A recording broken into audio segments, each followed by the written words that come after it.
অকস্মাত আকাশ মাৰ্গত শুনিছো অট্টহাস্য।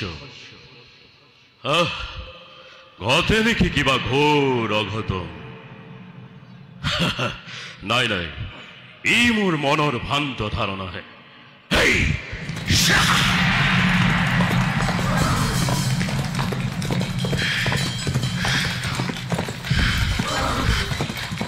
কংস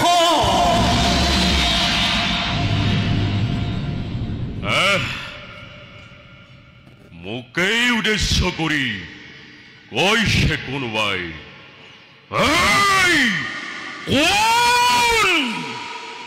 সাৱধান!